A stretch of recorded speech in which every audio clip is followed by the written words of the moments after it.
and NIN to invite me to this conference, which I must say I really have enjoyed, and not only the scientific level, but also the social event.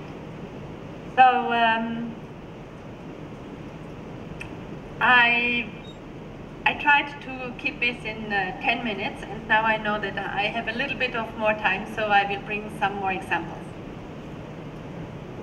So this slide, I think the only part which I would like to highlight is that we have a high food waste, which is 30% of the food produced, and much higher for perishable food like fruits and vegetables. And I would also like to say that obesity is also a form of food waste. This, I think we have seen many times, the food system has 4 main pillars, blah, blah, blah. And the thing that I would like to highlight is that I do not want to say that only the food produced can be preserved and consumed, but I want to stress the nutrients. The nutrients are as least as important as the foods. So if we don't look at the nutrients which are in the foods, we are not taking a lot of things into account. So we have heard a lot about this one, and this one you have seen already on the first day, and I just wanted to re-stress the importance of biodiversity.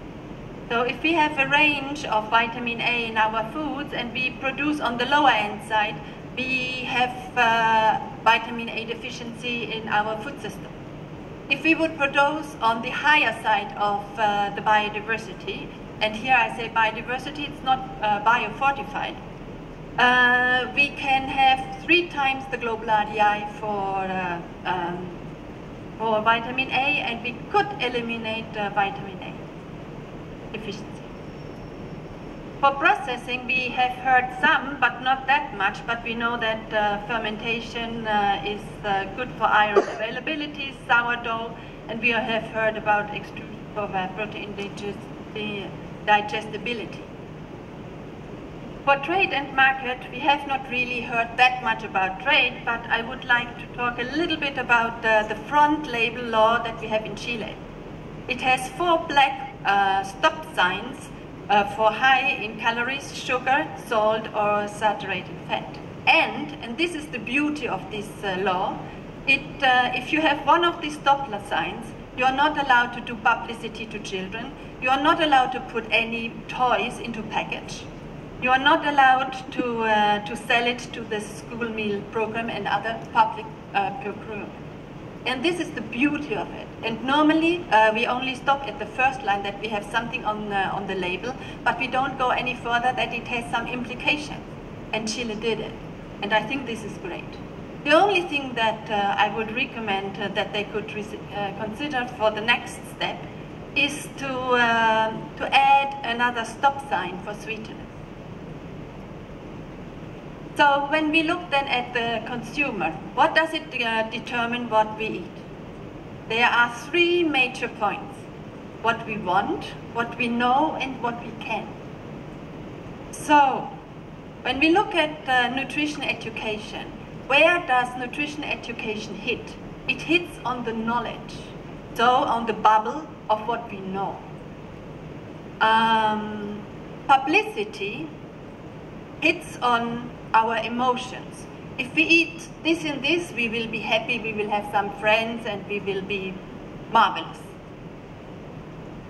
The processed foods that we can buy, most of them or many of them, are very sweet and salty. So with this one, they teach us something about our taste. It influences our taste, and this is all in the want. I want something. And if you close your eyes for a second and think about what is more important for you, what you know or what you want, and then you know what is more effective, publicity or nutrition education as we do it for the moment. And all these 3 bubbles are also influenced by the person as well as the whole food system. When we look at sweet grief, we all know that, and we always have had it. So in ancient time, when we have had this sweet grief, the only thing that we could eat was fruits or honey. There was nothing else available. And what did we get through it? We did get micronutrients and few calories.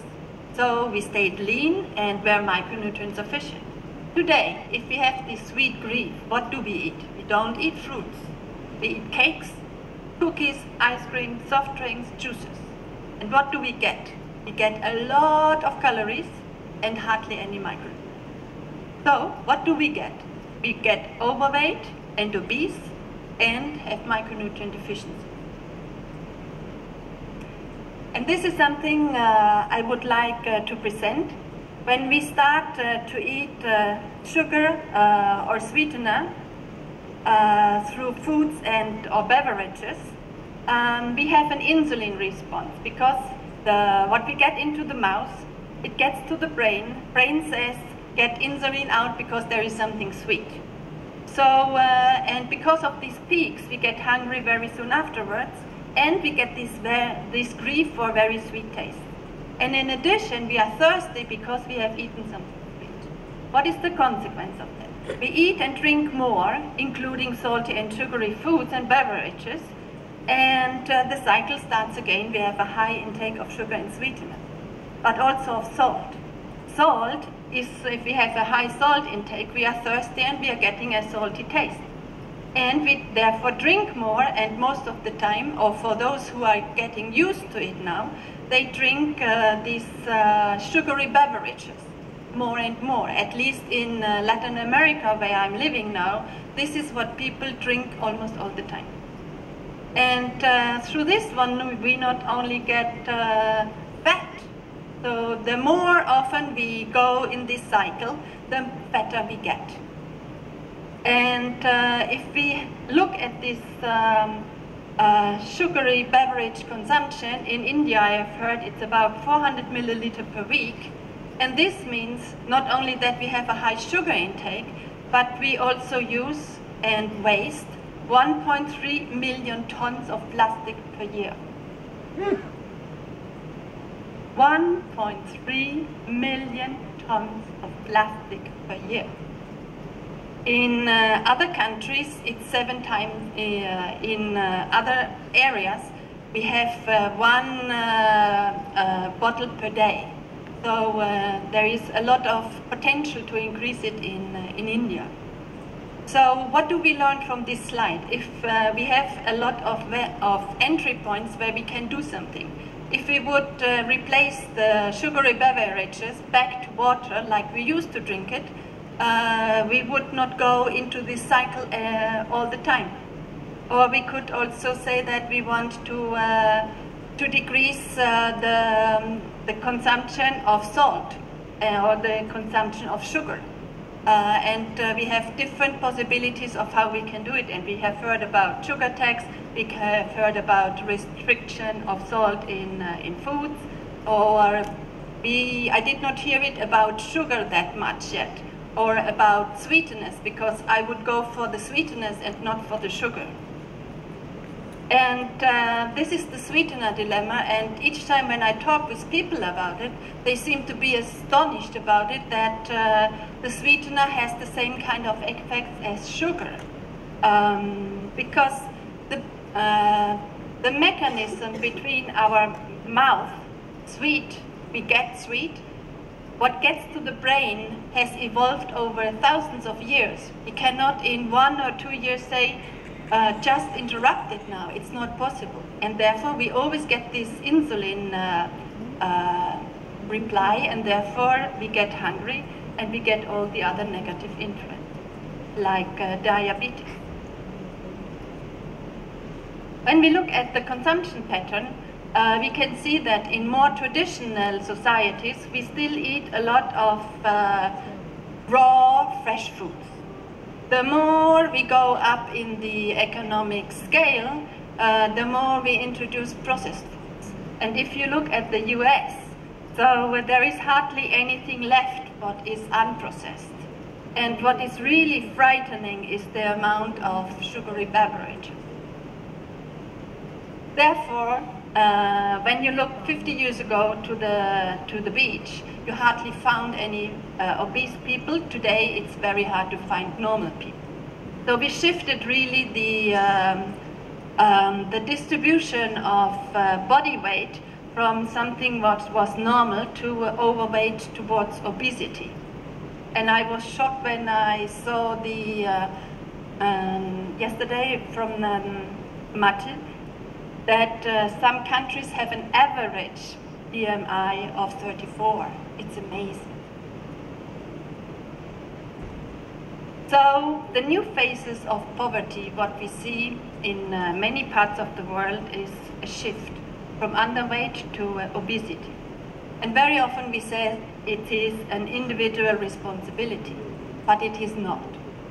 It is a corporate responsibility because they want us to eat sweet and salty. And they want us to eat the products. And they want us to consume the sugary beverages because they have a lot of gain from them. It's a market which is tremendous, tremendous. And also governments have a responsibility because of their market liberalization, what is going on over the last few years. And and therefore, I think one of the big questions that we always have, the big question in the end is not whether science can help. Plainly it could. Rather, it is whether scientific evidence can successfully overcome social, economic, and political resistance. And here is an example from Chile. If you look at the last 15 years, 25, you can see that there are 4 chains which are controlling 97% of the market share of the foods which are eaten in Chile. And if I compare a normal weight person with an overweight or obese person, it represents a huge increase in gains due to the sales of processed foods, junk food, diet products, and beverages, but also to drugs to cope with the consequences that you have because you are eating that on cholesterol, anti-inflammatory, hypertension, diabetes, cancer, antidepressiva, you name it. But also to health services because of diabetes you can get amputated and you need a prosthesis and so on and so on and so on. It's a lot of gain that certain sectors can have. For the consumers, it means also if you really reach this body size, you have an increased expenditure for food and beverages because you have to maintain this body mass, and you have higher poverty and sickness. But you also have high pressure, you saved some time, but you also got addiction and habit to all this sweet and salt, and to the way that you are eating. And for governments, it can mean that it is an increased expenditure for health, but only if it is paid by the government.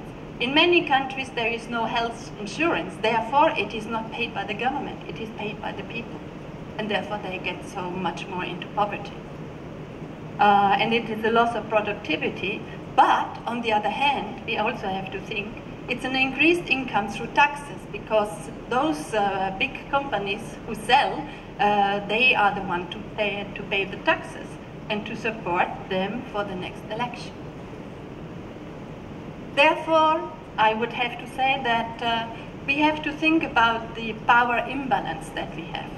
There are a lot of people with very little power, like the consumers or the small producers, and a big power lobby of the industry and of the big producers.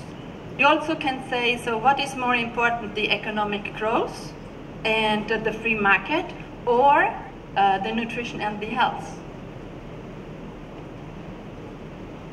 So, what would really need to change?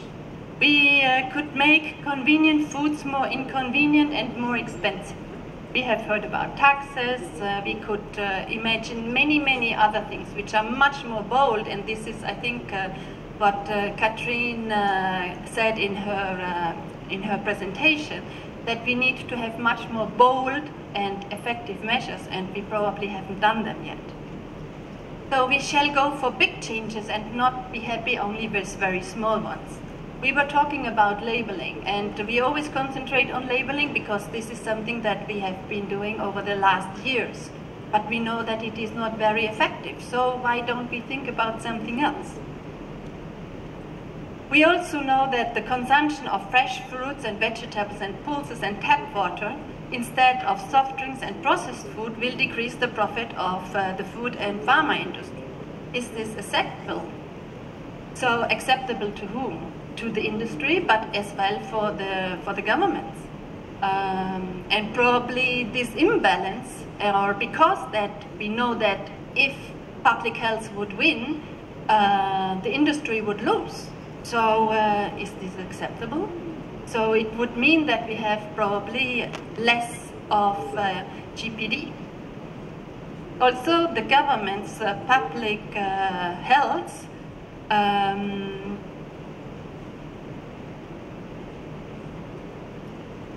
the question is if government favors public health over the dollars that they can earn, they can get when they do policies and programs.